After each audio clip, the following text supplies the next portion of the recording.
네, 금요일 마지막 코너 이슈 인터뷰입니다. 국민의힘 이용호 의원 전화 연결해서 당 현안부터 정치권 상황까지 이야기 나눠보겠습니다. 의원님 나와 계십니까? 네, 안녕하세요.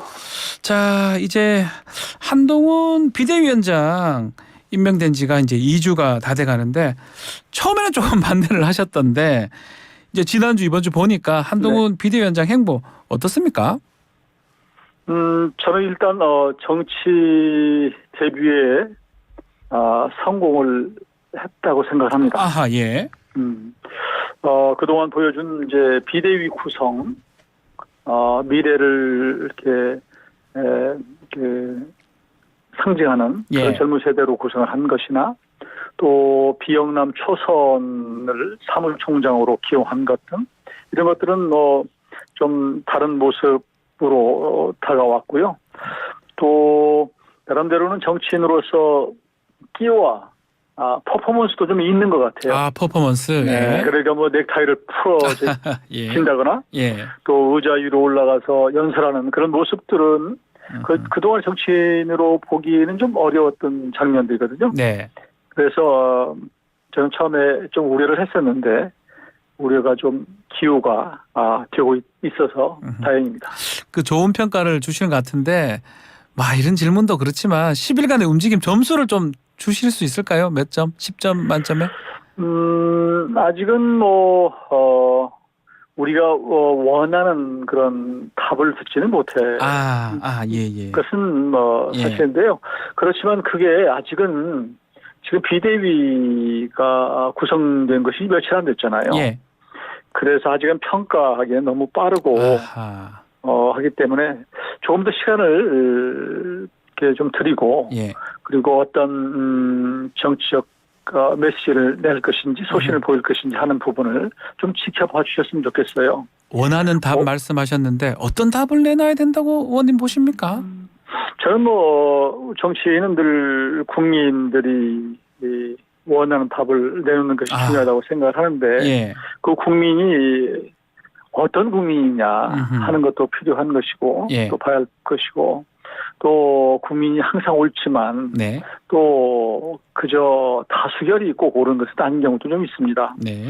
그런데 어제 방문 과정에서 제가 한동훈 비대위원장과 좀 잠시 얘기를 나누는 시간이 같이 동행을 있었는데요. 하셨더라고요. 예. 네, 차중에서.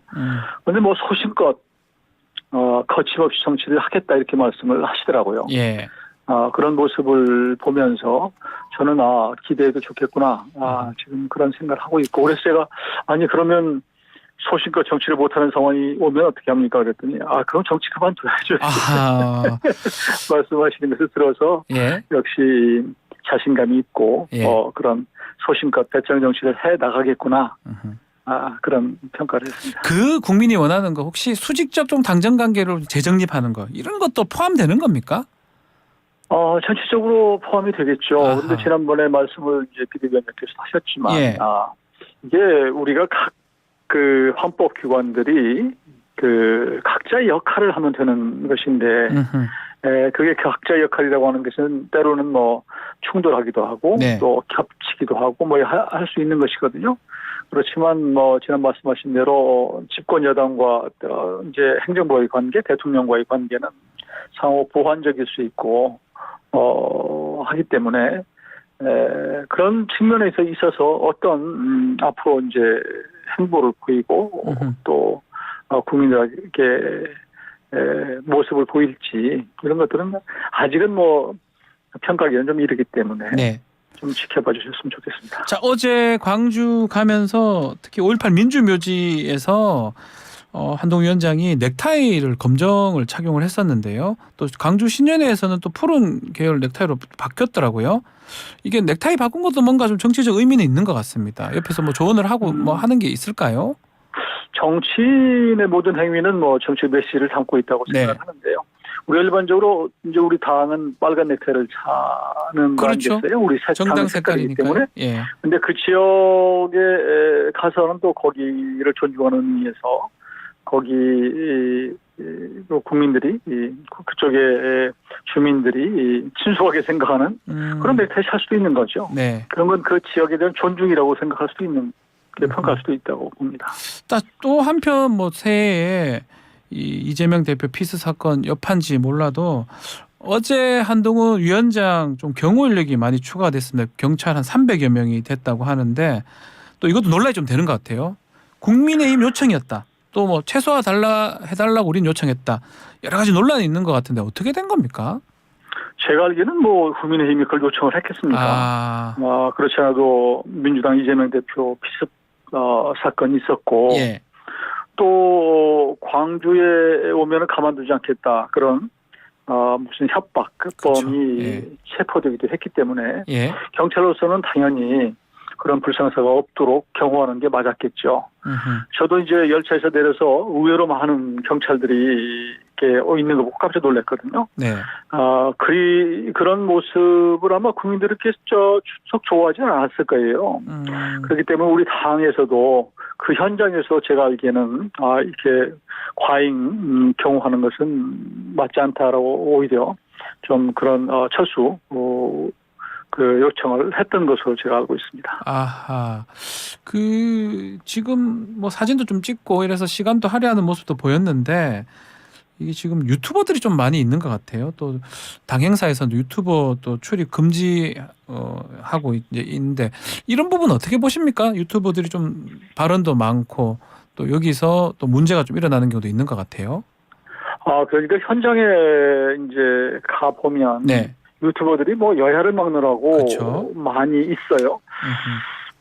그런 분들을 어떻게 해야 되는지는 딱히 정답이 떠오르진 않는데 예. 그분들도 뭐 국민들의 한 사람이고 그렇죠. 다만 예. 그런 유튜버들이 사실은 그 언론인도 아니고 또 언론인으로서의 자격을 못 갖춘 분들도 꽤 있다고 생각을 해요. 예. 어떤 그 유튜버들이 오히려 가짜 뉴스를 생산하기도 하고 또 돈벌이에 나서는 사람도 있기도 하고 예. 이렇기 때문에 여야 다 이런 부분에 대해서 어떻게 할 것인지 한 번쯤은 고민해 볼 때가 됐다고 생각하고요. 네. 다 그런 현장에는 우리 언론 기자들이 다 있어요. 방송, 뭐 통신, 신문 다 있기 때문에 그분들로서 충분한데 예. 거기다 더 막 진짜 반응이 더 크고 또 소란스러운 그런 분위기를 만드는 분들이 그분들이거든요. 유튜버들요. 예. 네, 그래서 좀 뭐 색다른 모습이긴 한데 결코 우리 민주주의에 아주 긍정적으로 작용하지는 못한다 그런 생각을 합니다. 뭐 이번 이재명 대표 피습도 아마 보셨을 건데 이 피습 관련해서 유튜버들이 또 여러 가지 또 뭐 가짜 뉴스라든지 뭐 그런 얘기를 하면서 또 논란이 되는 것 같습니다. 그런 부분은 어떻게 보시는지요? 그건 안 되죠. 그러니까 우리가 네. 지금 우리 국민들도 본인들이 듣고 싶은 것만 듣는, 믿고 싶은 것만 믿는 그런 경향이 누구나 있거든요. 사실 국민들뿐만 아니라 모든 사람들이. 예. 모든 이제 그런 게 있는데 그러다 보니까 자꾸 자기가 원하는 발언을 해주는 유튜브를 많이 보는 것 같아요. 네.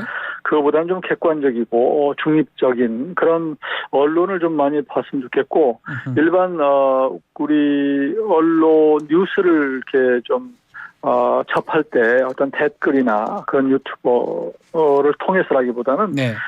기존의 우리 전통적인 언론을 통해서 습득하는 것이 더 좋지 않을까. 그리고 한 가지 언론만 보기보다는 네. 여러 언론을 통해서 좀 균형 잡힌 그런 시각을 좀 가질 필요가 있다 그렇게 생각합니다. 자, 한동훈 위원장 당 역임 인재영입 위원장도 겸임하기로 했는데 뭐 이재명 대표도 지금 2개 겸임하고 있다고 봐야 되는데 요거는 우연히 일치입니까? 아니면 다 그렇게 하는 겁니까? 그건 뭐 각 당마다 다를 수 있는데요. 예. 어차피 당대표가 영입을 최고 책임자이기 때문에 예. 뭐 있을 수 있다고 생각을 합니다. 결국 지금 이제 인재영입 책임을 지겠다는 건데 현재 국민의힘에서 필요한 인재들은 어떤 인물들이에요? 저는 아무래도 총선을 앞두고 네. 이제 영입을 하는 거잖아요.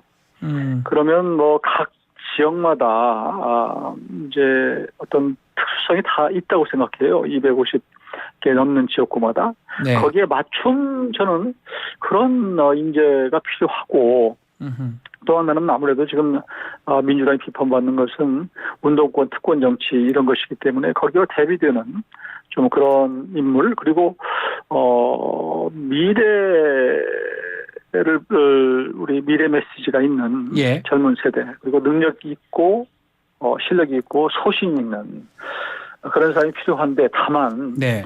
이 아무리 그렇게 얘기를 해도 인지도가 없으면 어렵습니다. 인지도가 있어야 된다. 그래서 어느 정도는 예.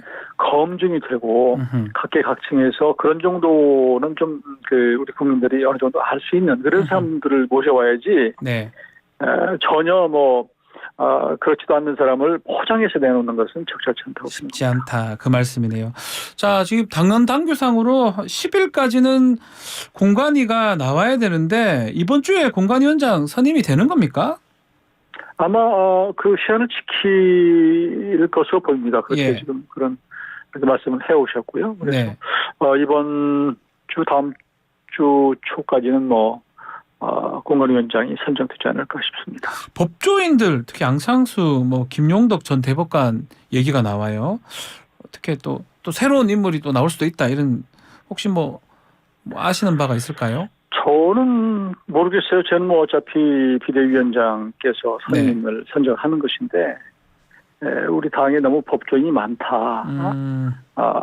또 검사 출신이 많다. 그런 비판도 있고요. 그게 우리 당내에서도 있다면 국민들은 오죽하겠습니까? 그렇죠. 그런 차원에서 예. 또 의외의 인물을 발탁할 수도 있는 것이 아닌가. 그런 그런 생각도 하고 또 기대도 해봅니다. 자, 한동훈 위원장이 이제 연쇄 해동을 한다고 하더라고요. 중진부터 해가지고 아마 의원님도 이제 만날 것 같은데, 당을 위한 헌신 이런 것들을 좀 얘기를 한다, 이런 보도도 있고요. 어떻게 예상을 하고 계십니까? 중진들과 만나는 것은 이제 우선은 상견례라고 생각해요. 상견례다, 이거는. 예, 네. 그렇죠. 한 번도 이제 그렇게 비대위원장 되고 나서 네. 어떤 의견을 나누는 자리가 없었기 때문에 인사도 하고, 또 본인이 갖고 있는 정치적 소신과 철학, 또 당의 운영 방안, 총선에 관련된 것들, 이런 것들에 대해서 언급이 있으리라고 생각합니다. 예. 또 한편으로는 또 당을 그동안 끌어오셨던 분들이기 때문에 우리 의원들의 생각을 좀 듣고 정치하는 자리가 될 수도 있다고 생각하고요. 네. 자, 이 와중에 이준석 신당 당원 모집 하루 만에 24,000명 돌파했다고 합니다. 이거 굉장히 빠른 속도 아닙니까?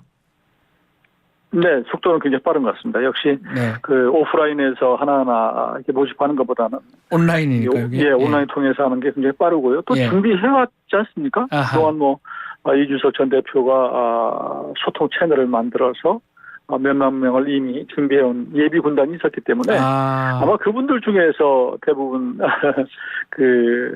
당원 모집에 응했던 것이 아닌가 생각을 하고요. 예. 다만 이제 그 범위를 어느 정도 벗어날 것이냐, 이 부분은 또 별개의 문제라고 생각합니다. 안철수 의원이 좀 경쟁력 낮은 사람 합류해봤자 이삭 죽기 이런 표현도 했던데, 어떻습니까? 이준석 신당 효과, 또 국민의힘에서 공천 또 과정에 따라서 또 글로 갈 수도 있을 것 같기도 하고요. 결국은 이런 신당이 어떻게 동력을 가지고 어느 정도로 커질 것이냐 하는 부분은 우리 당의 변화와 혁신에 달려 있다고 생각을 해요. 그렇죠. 예. 그리고 또 이제 공천 과정에서 국민들이 납득하기 어려운, 또 우리 당에서 납득이 어려운 그런 결과가 나오면 신당이 커질 수 있는 것인데, 아마 저는 그런 일은 없으리라고 생각을 하고, 네, 그래서 신당에 대한 여러 가지 얘기가 나오고 있습니다만, 아마 이번 총선은 민주당과 우리 국민의힘 간에 아마 정말 치열한 싸움이 될 것이기 때문에, 그렇게 되면 신당이라고 하는 것이 이렇게 살만한 입지가 조금 협소해질 거다. 오히려 저는 그렇게 생각을 하고요. 다만 그게 전제가 되려면 양당이 혁신의 경쟁을 한다는 전제 조건. 양당이 잘했을 때 네. 신당의 여지는 없을 것이다, 이렇게 말씀 주시네요. 자, 마지막으로 시간 얼마 안 남았는데, 지금 쌍특검법 지금 아마 거부권을 행사할 것 같습니다. 어떻게 보고 계십니까? 저는 저희 이제 그 대통령실이나 대통령실이라는 게 정부거든요. 정부가 대통령 고유 권한인 거부권, 그러니까 제2요구권이죠. 지금 이 시점에서 지금 쌍특검을 하는 것은 적절치가 않다라는 것이고, 그 입장이 분명하기 때문에 거부를 할 거라고 생각을 해요. 네. 그런데 대해서 이제 뭐 민주당 쪽에서는 뭐 또 무슨 권한쟁의 하려고 하고. 권한쟁의를 신청한다 이렇게 얘기를 하고 있는데 이거 저희 당으로 봐서는 그것은 적절치가 않다. 예. 오히려 민주당이 자꾸 이 특검법을 가지고 정쟁화를 하고 있다. 또 선거에 이용하고 활용하려 한다. 알겠습니다. 이렇게 보고 있습니다. 자, 오늘 말씀 여기까지 듣겠습니다. 새해 복 많이 받으십시오, 의원님. 네, 예, 감사합니다.